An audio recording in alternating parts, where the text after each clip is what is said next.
You cannot even afford a law school intern, you parasite. Daniel spat the words across the heavy oak table. The sound echoed off the gray peeling walls of the Cook County courthouse. The air inside the room was thick and stale. It smelled of burnt Folgers, coffee, wet wool, and cheap floor wax. My younger brother leaned back in his wooden chair.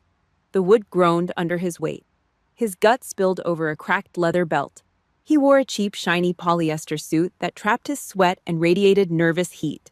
He looked exactly like what he was. A middle-aged failure masking his deep cowardice with loud, aggressive noises. Sitting right next to him was our father, Arthur, 86 years old. His spine was bent, his knuckles were swollen and white. His hands were covered in the thick, permanent calluses of a retired steelworker. Arthur leaned heavily on his aluminum cane. He nodded slowly. He agreed with every vile word pouring out of his son's mouth. I stood on the opposite side of the room, silent. I wore Tom's old beige coat.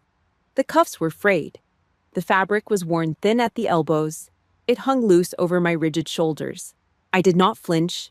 I did not raise my voice. I locked my vision on the dark, heavy bags under Daniel's eyes.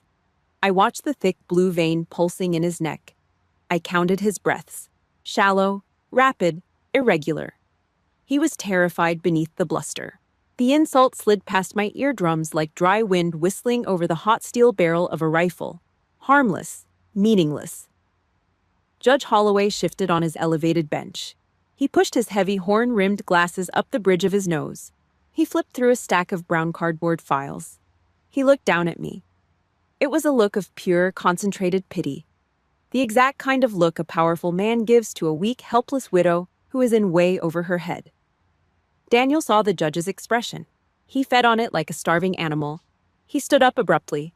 His chair scraped violently against the concrete floor. He pointed a thick, trembling, sausage-like finger directly at my chest. "She manipulated her," Daniel yelled. His voice cracked with poorly rehearsed emotion. "She waited until Mom's mind was gone. Then she swooped in and tried to steal the house. I was the one here. I scrubbed the toilets. I fixed the leaking roof. I took care of this family while she was off doing God knows what. I kept my heart rate steady, 60 beats per minute." I looked away from his pointing finger. I scanned the perimeter of the room. 2 exits. Solid oak doors with heavy brass push bars. No windows on the ground floor. A secondary bailout route existed through the judge's private chambers if absolutely necessary. It was a hardwired habit. I remembered a pitch-black night crossing a live minefield on the outskirts of Fallujah. The rules of survival never changed whether you were standing in the desert dirt or on the polished floor of a courthouse. The loudest men in the room are always the first ones to break into a million pieces when the pressure drops. Richard Talbot stood up. He was Daniel's lawyer. He wore a silk tie and a custom-fitted Italian wool suit that cost more than my first car. Smug arrogance radiated from his pores. He adjusted his expensive cufflinks. He repeated Daniel's absurd accusations. His voice was a slow, deliberate, condescending drawl. He spoke to me as if I were a slow, uneducated child. He stripped away my identity with every single syllable. 4 decades. 40 years of wearing a military uniform. I spent my youth sleeping on rigid metal cots and eating cold, tasteless rations. I sent tens of thousands of dollars in combat hazard pay back to this exact zip code. I paid off the massive bank loans for Daniel's garbage business ventures, the ones that always went bankrupt within 6 months. I bought the expensive prescription blood pressure medications for our mother. I kept the heating on in their house while I was freezing thousands of miles away in the dark. But none of that mattered. None of it ever mattered. At the family dinner table on Thanksgiving, Arthur always carved the turkey. He always put the thickest, most tender cut of breast meat on Daniel's plate. He gave the scraps to everyone else. Daniel was the golden boy, the son who stayed home, the man of the house. They weaponized my sense of duty. They took my absence, an absence strictly required by the United States government, and twisted it into a weapon. They used my deployment orders to brand me a traitor, a cold, bad daughter who abandoned her aging mother. The worst kind of betrayal does not come from enemy fire. It does not come from angry strangers in a foreign land. It comes from the people sitting at your own dinner table. It stabs right through your spine, driven deep by the hands of those who share your exact blood. The courtroom fell into a heavy, suffocating silence. The old iron radiator in the corner clanked, metal grinding harshly on metal. Talbot picked up a thick piece of legal paper. He slid it across the polished wood of the plaintiff's table. He tapped his gold-capped fountain pen right next to the blank signature line. "Sign the waiver, Mrs. Myers," Talbot said. His tone was dripping with fake sympathy. "Relinquish your claim to the estate today. Walk away. Save yourself the exorbitant legal fees you clearly cannot afford to pay." Daniel let out a short, wet, ugly laugh. He slumped back into his chair, crossing his thick arms over his chest. He looked victorious. He thought he had won. I closed my eyes. 1 second. I reached up to my collar, slowly. I unbuttoned the top button of the frayed beige coat, then the next. I slipped the heavy, worn fabric off my shoulders. I placed it on the table. I folded the coat. Once, twice. I formed a precise, sharp-edged square. I pressed the seams down flat with the palms of my hands. Not a single millimeter of fabric hung over the edge of the wood. The weak civilian shell was officially gone. I took a deep breath. I stepped forward, half a step. The hard leather toe of my shoe touched the white chalk line painted on the floor, the line dividing the public gallery from the judge's bench. The battle had begun. I did not look at Daniel. I ignored him completely. I treated him exactly like a useless speck of dust floating across the glass of a sniper's scope. He was entirely irrelevant to the mission. If you know what it feels like to be judged by the people you sacrificed everything for, hit the like button and subscribe. Drop a comment with the word betrayal and tell me where you are listening from right now. My eyes cold and sharp as a fresh razor blade swept across the sterile room. I locked my target dead center on the smug face of Richard Talbot. Richard Talbot tapped his gold-capped fountain pen against the heavy oak table. Tap, tap, tap. The sound cut through the stale, suffocating air of the courtroom. The room smelled of old floor wax and cheap cologne. He pushed the thick legal document closer to the edge of the table. He pointed the expensive pen directly at the blank signature line. He expected me to take it. He expected me to fold. I did not move my hands. I squared my shoulders. I lifted my chin just a fraction of an inch. I blocked the harsh fluorescent light buzzing directly above us. My shadow fell forward. It stretched across the table and covered the waiver, plunging Talbot's manicured hands into darkness. I looked at the sharp lapel of his tailored suit. I looked at the small, expensive law school pin attached to the expensive wool fabric. I bypassed the shiny exterior. I looked right through the man. I opened my mouth. I kept my voice low, flat, stripped of all human emotion. "Who signed off on your security clearance?" The words dropped onto the table, heavy, like a block of solid concrete smashing into a glass pane. It was a question that did not belong in a civilian estate hearing. It was a question that made zero sense inside the peeling walls of a Cook County court. But it carried a deadly weight. Talbot froze. The rhythmic tapping of the gold pen stopped instantly. His arm locked rigid in mid-air. The smug, condescending smile vanished from his face. His pupils dilated. He recognized the terminology immediately. A dry clicking sound echoed from the back of his throat. He swallowed hard. Daniel slammed his thick hand down on the wooden table. The sudden noise made the old wood rattle. "What is this?" Daniel barked. His face flushed a deep, ugly red. Sweat gathered in the deep creases of his forehead. "Sign the damn paper. Your Honor, make her sign the paper. She is stalling." Daniel sounded like a dog barking at a passing freight train. Loud, clueless, completely unaware of the crushing weight bearing down on the steel tracks. Judge Holloway frowned deep into his wrinkles. He leaned forward over the elevated bench. He looked down at the plaintiff table. "Mr. Talbot," the judge said. His voice was laced with irritation.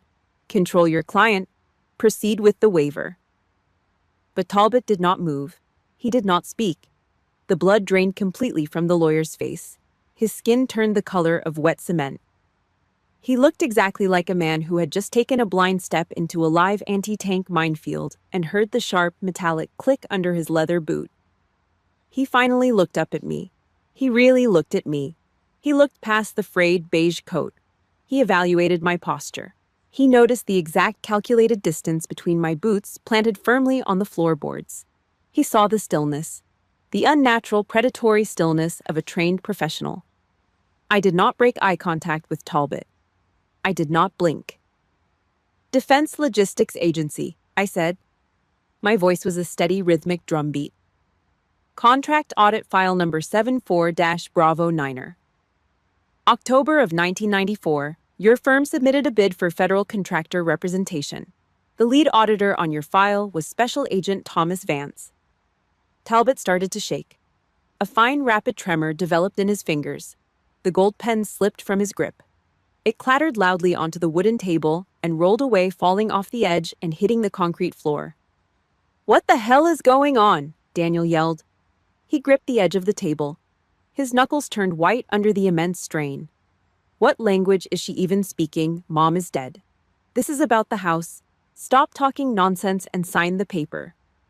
Daniel was losing his mind. He was losing control of the room. I applied the protocol of polite ignorance. It is a fundamental tactical maneuver. You do not grant a weak, panicking adversary a single ounce of your attention. You treat them like a fly, buzzing against a reinforced glass window. Annoying, but entirely irrelevant to the primary mission. I did not look at my brother. I did not acknowledge his existence. I kept the crosshairs locked dead center on Richard Talbot.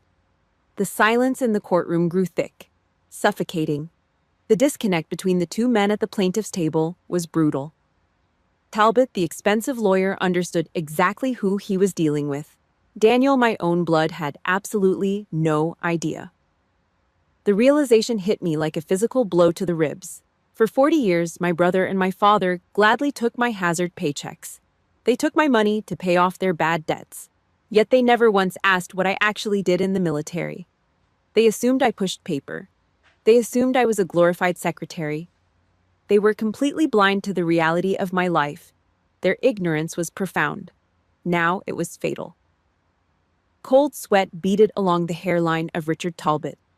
The collar of his custom silk shirt suddenly looked entirely too tight around his neck. He was struggling to pull air into his lungs. He stumbled backward. His expensive leather shoes scraped clumsily against the floorboards. He turned his pale face toward the judge. "Your Honor," Talbot stammered. His voice was thin, shaky. I must request a brief recess. 5 minutes, please." Judge Holloway narrowed his eyes behind his horn-rimmed glasses. "We just started, counselor. Is there a problem?" 5 minutes, Your Honor," Talbot pleaded. He did not wait for official permission. Talbot grabbed Daniel by the sleeve of his cheap polyester suit. He yanked him hard. Daniel stumbled out of his chair, protesting loudly, his heavy boots scuffing the floor. Talbot dragged my brother into the far corner of the courtroom near the heavy oak doors. I could not hear their exact words. But I saw the frantic, erratic hand gestures. I saw Talbot hissing through his teeth. I saw the absolute terror radiating from his entire body. Behind them, Arthur shifted uncomfortably in his seat. My 86-year-old father gripped his aluminum cane with both hands. His pale, cloudy eyes darted back and forth between the panicking lawyer and his golden boy son. The old man could sense the sudden collapse of their defense line.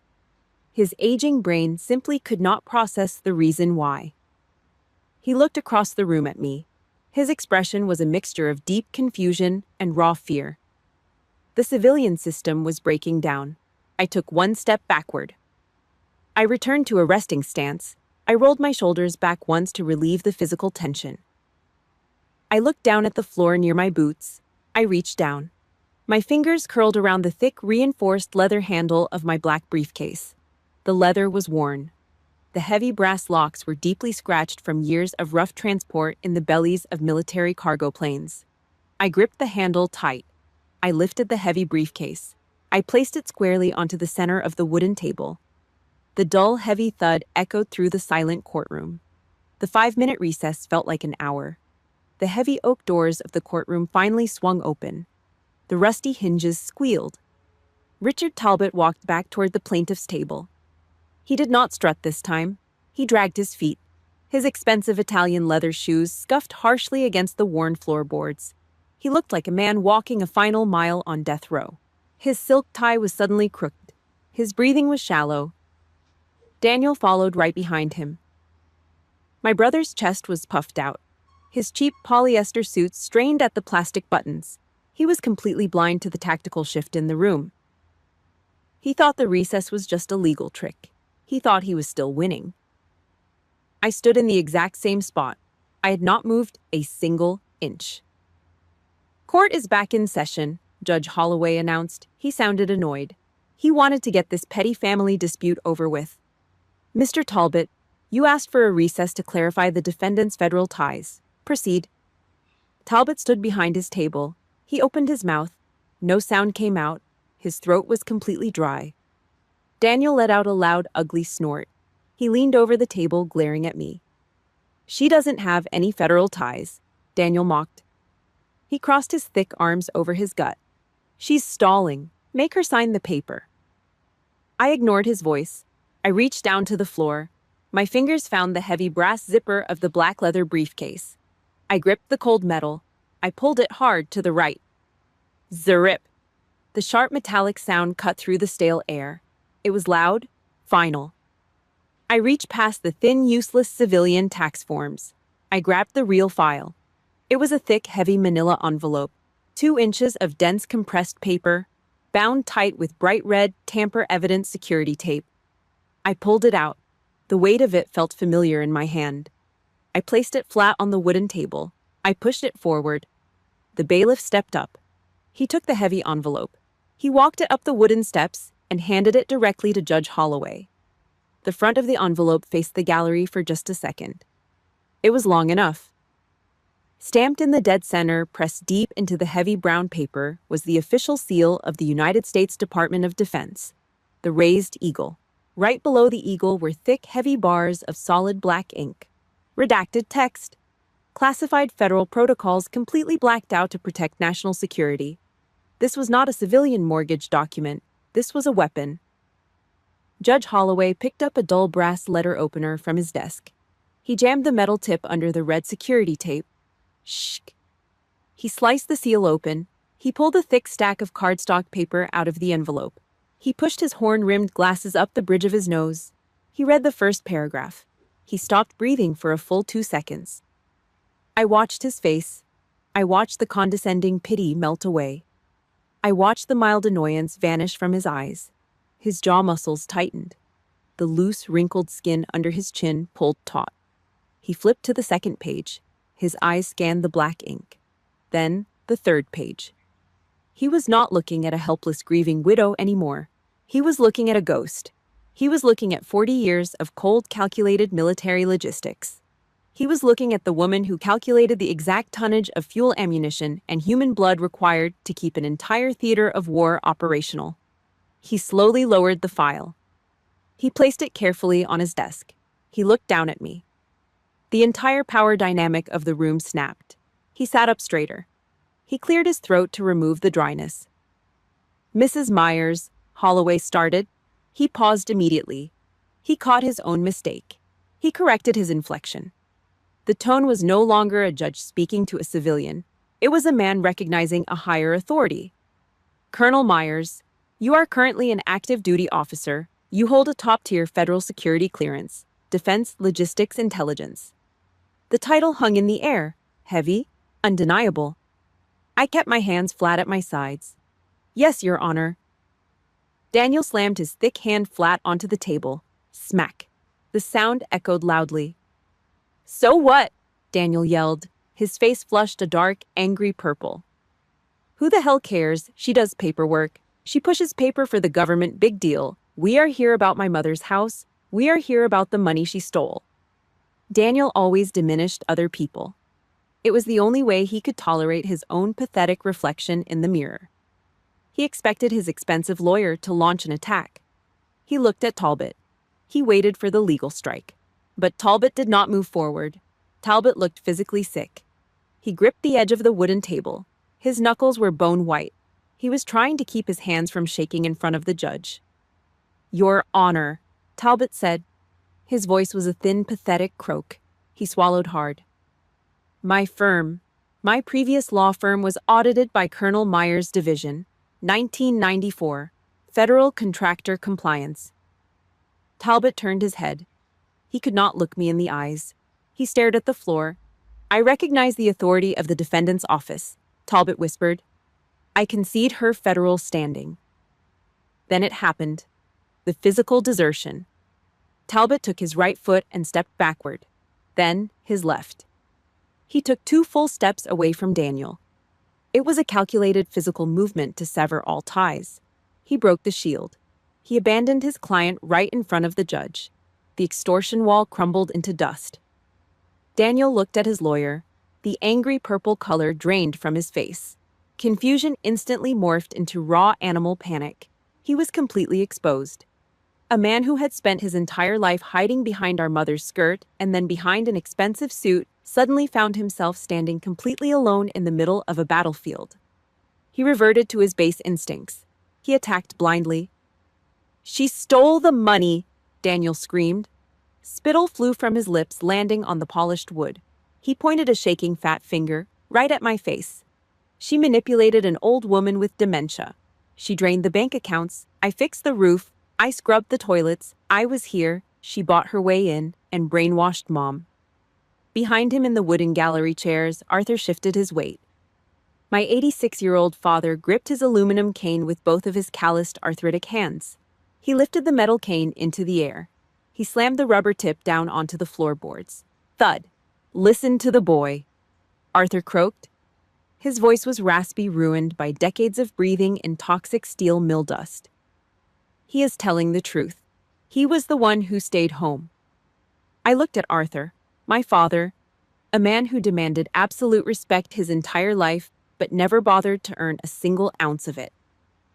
A man who sat at the head of the table every Thanksgiving and gave the thickest cut of meat to the son who constantly stole from him. I looked at the deep wrinkles around his eyes. I did not feel angry. Anger requires a massive amount of energy. Anger is a tactical disadvantage. I just felt tired. A deep, bone-crushing fatigue that settled into the marrow of my spine. I broke eye contact with the old man. I did not need to defend my military record to men who had never worn combat boots. I did not need to explain the weight of a casualty report to men who only cared about property taxes. The civilian identity was dead. The military identity was established. The room was mine. Now it was time to neutralize the primary target. I reached back down to the floor. My fingers found the heavy brass zipper of the second compartment of the black leather bag.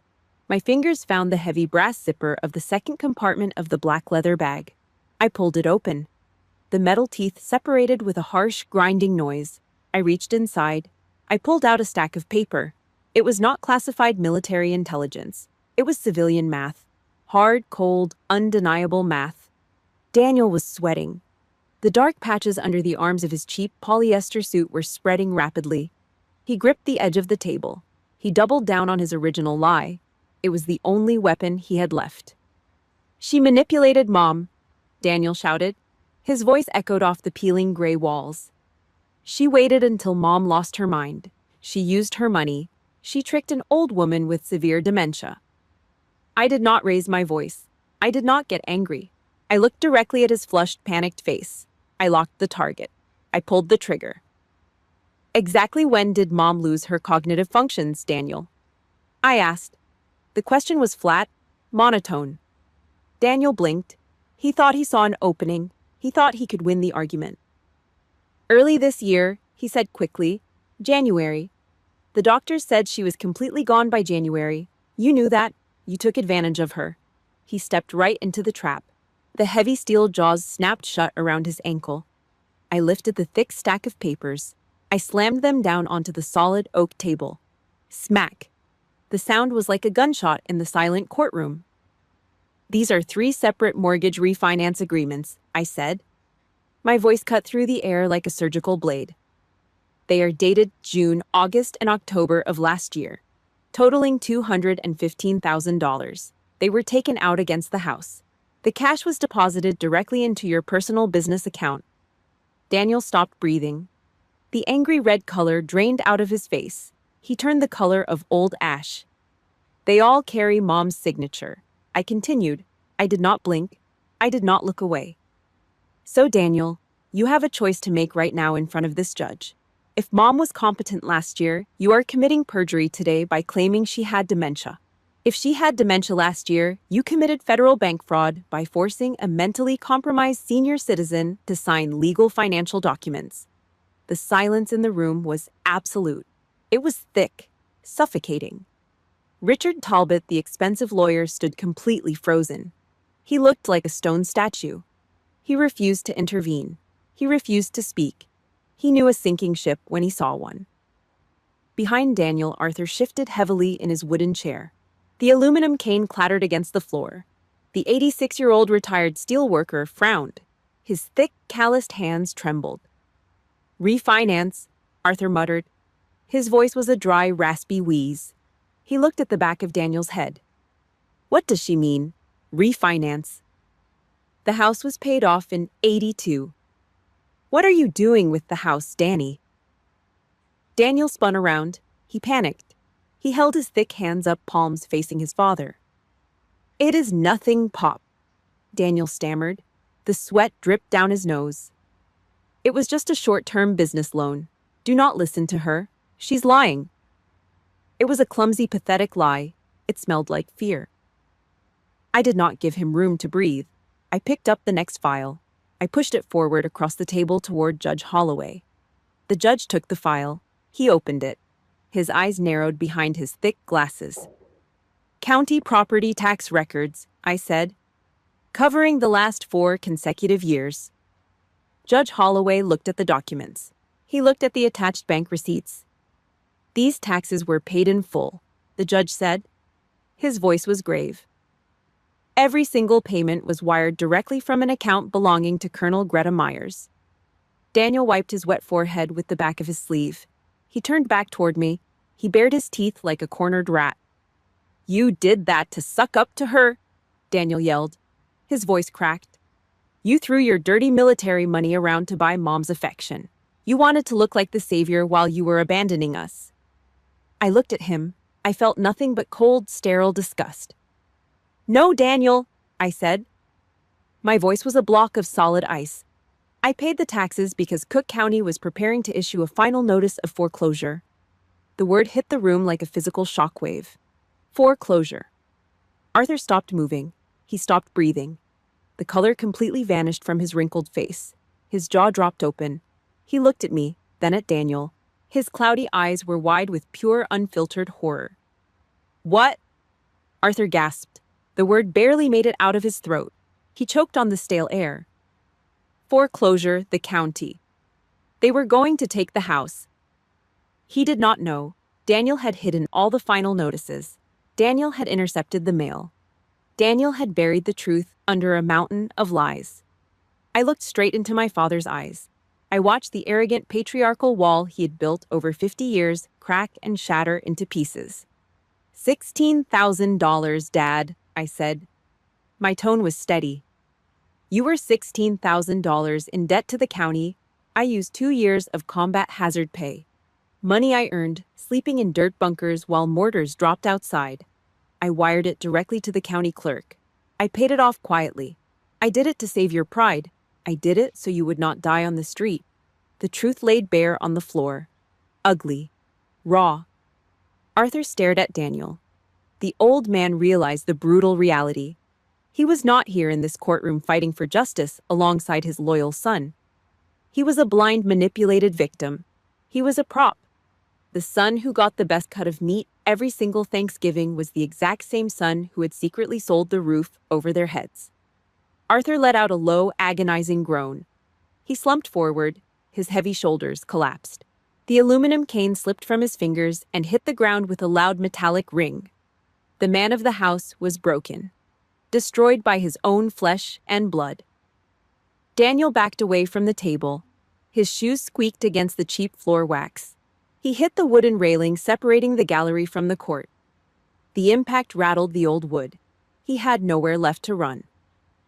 He opened his mouth to speak, but only a dry, rasping sound came out. The math had executed him. The numbers had stripped him naked in front of the one man he needed to impress. I did not smile. I did not feel a sense of victory. I just felt the heavy dragging weight of the past 40 years pulling at my bones. I watched my father bury his face in his large scarred hands. I watched him weep silently for the illusion he had protected his entire life. Judge Holloway did not say a word. He did not offer any comfort. He watched the destruction of the family dynamic with a grim, hard expression. He reached his hand into the thick stack of documents I had given him. He bypassed the heavy mortgage papers. He bypassed the bank fraud evidence. He bypassed the tax receipts. His fingers closed around the final item sitting at the very bottom of the pile. He pulled it out. It was a small rectangular object, a sealed envelope. The paper was old, yellowed, and slightly stained at the edges. It carried a single Federal Registered mail stamp. The judge held it up in the harsh fluorescent light. Daniel stared at the yellow paper. His eyes widened in absolute terror. He knew exactly what it was. The air in the courtroom stopped moving completely. Daniel stared at the yellow envelope in the judge's hand. He recognized the neat cursive handwriting on the front. He recognized the Federal Registered mail stamp. It was the absolute last thing he ever expected to see inside a Cook County courthouse. "Object!" Daniel screamed. He slammed both hands flat onto the heavy oak table. The sudden noise made the bailiff jump. "I object. You cannot use that. She forged it. Mom was crazy. Throw it out." Daniel sounded like an animal caught in a steel jaw trap. Desperate, bleeding, panicked. Richard Talbot, the expensive lawyer who had spent the last hour trying to destroy me, finally reached his breaking point. He turned toward my brother. His face was a mask of cold professional fury. "Sit down, Daniel," Talbot snapped. His voice was a harsh whip crack. "Sit down and shut your mouth before you put both of us in a federal penitentiary." Daniel froze. The sharp command from the man he paid to protect him broke his remaining nerve. He slowly sank back into his wooden chair. His thick shoulders slumped forward. He looked sick. Judge Holloway did not look up from the envelope. He picked up his dull brass letter opener. He slid the metal tip under the flap. "Reap!" The sound of the dry, aged paper tearing open was incredibly loud in the silent room. The judge pulled out a single sheet of lined notebook paper. He adjusted his heavy horn-rimmed glasses. He cleared his throat. The tone of his voice dropped. It became solemn, heavy. He was no longer a judge reading a legal brief. He was a man delivering a final message from the grave. To the honorable court, Holloway began reading my mother's exact words. "I'm writing this letter while I'm still of sound mind. I'm sending it via certified mail to my daughter Greta with strict instructions to only open it if my son Daniel attempts to execute my estate." Arthur let out a sharp, choked gasp. He grabbed the edge of the wooden railing with his thick, calloused hands. His knuckles were bone white. "I have known for 14 months that Daniel has been stealing from me." The judge continued reading. "I found the bank statements hidden in the garage. I saw the refinance papers he forced me to sign when I was medicated for my hip surgery. He told me it was a routine insurance form. He lied." Daniel put his head down on the table. He buried his face in his arms. He could not look at the judge. He could not look at his father. "I tried to tell Arthur," the letter read. The judge paused for a fraction of a second. "But my husband is a coward." Arthur hates conflict. He hates admitting failure. He chose to look the other way. He chose to protect his son rather than protect our home. He allowed Daniel to rob us blind because it was easier than facing the truth. The words hit Arthur like a physical hammer blow. My father, a man who had worked in the brutal heat of a steel mill for 35 years. A man who demanded absolute respect at the dinner table. A man who always took the biggest cut of meat. He was completely gutted. The illusion of his strong patriarchal control was dead. He was not a protector. He was an enabler. His own wife had died knowing he was too weak to stop their son from destroying them. Arthur let out a broken, wet sob. It was an ugly sound. The sound of an 86-year-old man realizing his entire legacy was a pathetic lie. Tears spilled over his bottom eyelids. They tracked down through the deep, dirty wrinkles of his face. Daniel lifted his head off the table. His face was streaked with sweat and snot. He looked at me. His eyes were wide and crazy. "You think you are so perfect," Daniel yelled. His voice was ragged. You come back here with your fancy military titles, you walk around like a hero. What about me? I was stuck here. I was the one changing her adult diapers. I was the one cutting the grass. I deserved that money. You abandoned us. I did not move. I did not raise my voice. I looked at the pathetic sweating man in the cheap suit. You did not earn anything, Daniel, I said. My voice was completely flat. You robbed them. Judge Holloway raised his hand. He demanded silence. He looked down at the last paragraph of the letter. His expression softened. The hard lines around his mouth relaxed. He looked directly at me. Greta has always been distant, Holloway read. His voice dropped to a near whisper. She missed Thanksgiving. She missed birthdays. She missed my anniversaries. Arthur and Daniel called her cold. They called her ungrateful. I looked down at the table. I looked at the fraying cuffs of my dead husband's coat folded perfectly on the wood. But I know the truth. The letter continued. Greta was distant because her job required absolute silence. She was not abandoning us. She was standing on a wall somewhere in the dark. She was missing our holidays so that other American families could eat their dinners in peace. She paid our taxes so we would not sleep on the street. She carried the weight of the world, and we repaid her with resentment. I felt a sudden sharp tightness in my chest. Survivor's guilt. It is a heavy, suffocating blanket. I remembered the long freezing nights in the Tactical Operations Center. I remembered the static of the radio. I remembered signing the logistics orders that sent 19-year-old kids into combat zones they would never walk out of. My family was angry because I missed a turkey dinner. They had absolutely no idea what real loss looked like. They had no idea what it felt like to write a letter to a dead soldier's mother. My mother knew. Even at the end, as her mind was failing, she saw the ghost I was carrying. Do not let Daniel take the house.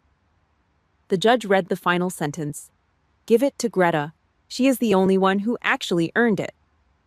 Holloway slowly folded the yellow paper. He placed it carefully back onto the bench. The silence in the room was absolute. Richard Talbot cleared his throat. He stood up. He buttoned his expensive suit jacket. He looked at the judge. Your Honor, Talbot said. His voice was completely devoid of emotion. He was back in survival mode. For the record, my firm was retained strictly for estate processing. We had zero prior knowledge of any federal bank fraud, elder abuse, or forged mortgage documents. I am formally withdrawing as legal counsel for Daniel Myers, effective immediately. Talbot picked up his leather briefcase. He turned his back on my brother. He walked down the center aisle and pushed through the heavy oak doors. He did not look back. The enemy front line was completely decimated. Arthur sat in the gallery. He was openly weeping now. He pressed his calloused hands hard over his face. His shoulders shook violently. The aluminum cane lay forgotten on the floor. Judge Holloway took off his horn-rimmed glasses. He rubbed the bridge of his nose. He looked exhausted. He looked down at the plaintiff's table, then shifted his gaze directly to me. Colonel Myers, Holloway said quietly, based on the federal evidence presented, including the fraudulent refinance documents and the property tax evasion, I have a legal obligation to ask you a question. I stood perfectly still. My heels were locked together.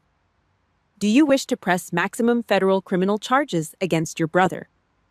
The question hung in the stale, suffocating courtroom air. I looked at Daniel. He was trembling. A middle-aged man in a cheap sweat-stained suit, shaking like a terrified child. His knuckles gripped the edge of the oak table so hard the skin looked like it might tear. He was waiting for the execution. In the military, the objective is simple. Locate the enemy, isolate the enemy, destroy the enemy. I had him zeroed in. I had the weapon loaded. One word from me and he would spend the next decade in a federal penitentiary for bank fraud and elder abuse. But I looked at his bloodshot eyes. I did not see an enemy combatant. I just saw a weak, jealous man who had spent his entire life trying to fill shoes that were way too big for him. I was tired of destroying things. I was tired of casualty reports. No, Your Honor, I said. My voice was quiet but firm. My mother wanted the truth on the federal record. She did not want him in a cage. Let him go. Daniel let out a sharp, ragged breath. He slumped back in his chair. The wood groaned loudly. He stared at me. He could not process the mercy. Why? Daniel whispered. His voice was completely broken. I reached down and picked up Tom's old beige coat from the table. Because I am just tired, Danny. 3 weeks later. The bitter winter wind howled off the Chesapeake Bay. It rattled the loose, single-pane windows of my small kitchen. The house smelled of strong black coffee and burning pine wood from the cast-iron stove in the corner. Tires crunched hard on the frozen gravel of the driveway. I looked out the frosted glass over the sink. An old, rusted Ford pickup truck was parked near the porch. Arthur stepped out. My 86-year-old father moved slow. He leaned heavily on his aluminum cane. In his free hand, he clutched a brown paper grocery bag, a cheap, transparent excuse to show up unannounced. I opened the front door. The freezing wind bit immediately into my face. Arthur walked inside. He did not look around. He went straight to the wooden kitchen table and sat down heavily. He placed the grocery bag on the worn formica surface, a carton of whole milk, a loaf of cheap white bread. I poured him a mug of black coffee from the pot. I set it down directly in front of him. He wrapped his thick, calloused hands around the hot ceramic. His knuckles were swollen tight with arthritis. He stared down into the dark liquid for a long time. The harsh, stubborn patriarch of the Myers family was gone. I was angry when you enlisted, Arthur said. His voice was a low, raspy gravel. You were just a girl.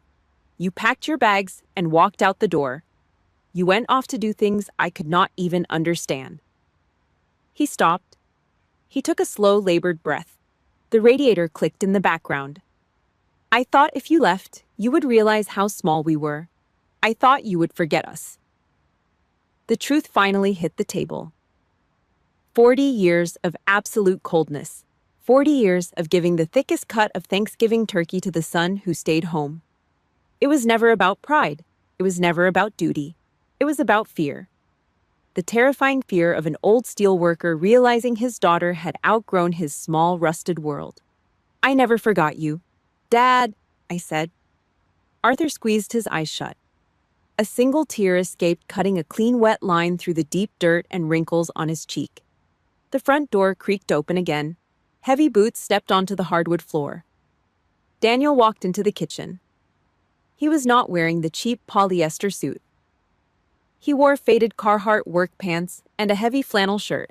He looked smaller, stripped of his fake armor. He stood awkwardly near the doorframe. He looked at Arthur, then at me. I parked down the road, Daniel mumbled. He rubbed the back of his neck with a thick, dirty hand. Saw Pop's truck. I pulled out a third wooden chair. I pointed at it. Daniel walked over and sat down. He kept his hands in his lap. He stared hard at the scuff marks on the toes of his work boots. You were always bigger than me, Daniel said. His voice was tight in his throat. He was forcing the words out like pulling teeth. Even when we were kids. Then you went off and got all those medals. People in town would ask about you. They would call you a hero.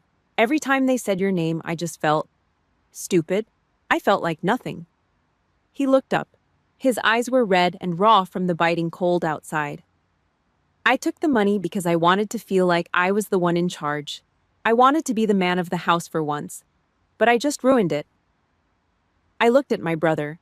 The heavy resentment I had carried for decades suddenly felt incredibly light. The invisible rucksack I had been dragging across the desert for 40 years finally slipped off my shoulders. It evaporated into the warm kitchen air. The house is still standing, Danny, I said quietly. Arthur shifted in his chair. The old man placed both hands flat on the wooden table. He pushed down hard, his elbows locked. His knees popped loudly.